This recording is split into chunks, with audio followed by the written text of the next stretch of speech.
I23 6A. Nah, salam sejahtera bagi kita semua. Nah, senang kali ini di hari ini kita bisa kembali hadir dalam podcast yang membahas berbagai topik seputar iman Katolik. Nah, pada kesempatan kali ini kita akan membahas tema yang sangat penting, yaitu pentingnya pembentukan umat dalam agama Katolik. Nah, mengapa pembentukan umat ini menjadi hal yang penting? Apa manfaat bagi kehidupan menggereja maupun kehidupan sehari-hari sebagai orang beriman? Nah, untuk pembahasan tersebut telah hadir bersama kita narasumber yang luar biasa, yaitu Bang Lois Sitohang sebagai Ketua OMK atau Orang Muda Katolik. Nah, selamat datang Bang Lois, terima kasih atas waktu dan kesempatan untuk hadir dalam podcast ini. Ya, selamat siang. Salam sejahtera untuk kita semua. Perkenalkan, aku Lois Sitohang. Ya, senang juga sudah diundang di podcast ini ya. Ya, untuk temanya ini ya kita ya. Iya. Untuk dibahas pentingnya pembentukan umat dalam gereja Katolik. Betul. Ya, dari aku sendiri mungkin nanti bisa kita jelaskan ya apa sih pentingnya pembentukan umat dalam gereja Katolik ini. Ya, kita bahas nanti di sesi selanjutnya. Sebelum kita bahas lebih jauh, mungkin Bang Lois bisa menjelaskan terlebih dahulu sebenarnya apa yang dimaksud dengan pembentukan umat.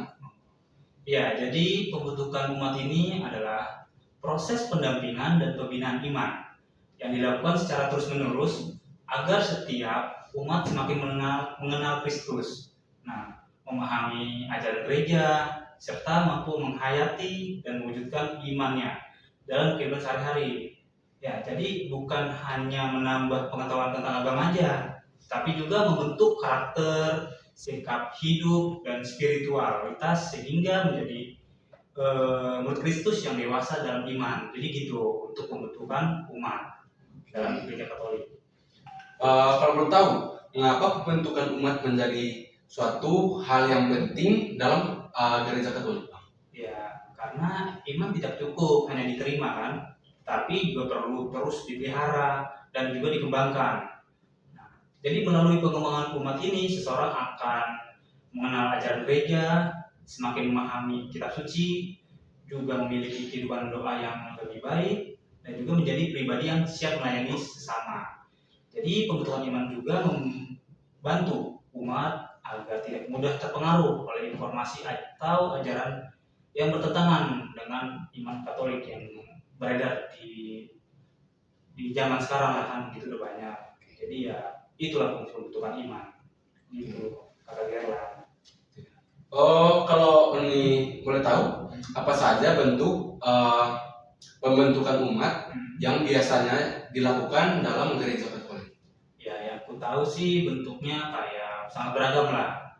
Ya, antara lain ya kata kasih umat, pendalaman kitab suci, kan, rekoleksi dan retret. Nah, kita sering OMK lakuin lah.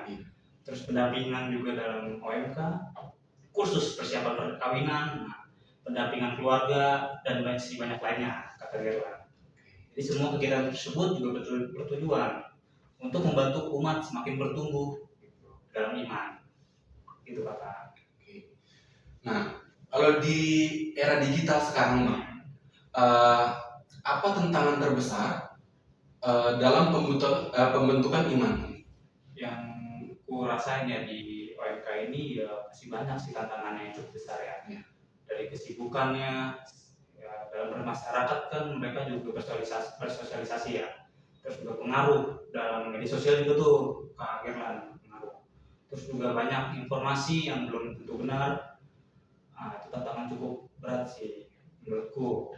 Menurunnya minat membaca kitab suci. Nah, mungkin kan dari kita agama Katolik juga sangat yang kurasain sangat menurun minat dalam membaca kitab suci. Kalau misalkan dia nggak ada wadah, kalau kita kan OMK juga kita terapin lah dalam membaca kitab suci. Terus juga kurangnya waktu untuk mengikuti kegiatan gereja, mungkin ada kesibukan lain karena kan kerjaan juga banyak lah yang di hari Minggu kan, mungkin kita harapkan di hari Sabtu sore ataupun bisa kok ada bisa setiap harinya yang bisa dia lakukan. Kalau misalkan hari Minggu nggak bisa ikut, bisa gitu. Namun justru karena tantangan tersebutlah pembentukan umat menjadi semakin penting agar umat memiliki dasar iman yang kuat. Gitu. Bagaimana peran kaum muda dalam pembentukan umat? Jadi kaum muda memiliki peran yang sangat besar. Mereka bukan hanya objek pembinaan, tapi juga subjek yang dapat menjadi penggerak gereja melalui aktivitas, kreativitas, teknologi, media sosial, pelayan liturgi maupun kegiatan sosial kaum muda lainnya dapat menjadi saksi Kristus di tengah masyarakat kita. Gitu, Kakak. Kalau boleh tahu, apa harapannya Bang Louis bagi umat Katolik terkait pembentukan umat ini?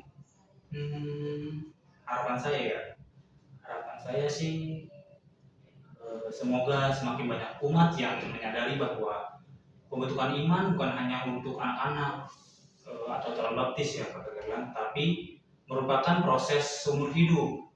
Semoga setiap umat semakin aktif mengikuti kegiatan gereja, mendalami kitab suci, membangun kehidupan dalam doa, serta menjadi pribadi yang menghadirkan kasih Kristus dalam keluarga, lingkungan kerja, dan masyarakat. Itu sih Pak Galang.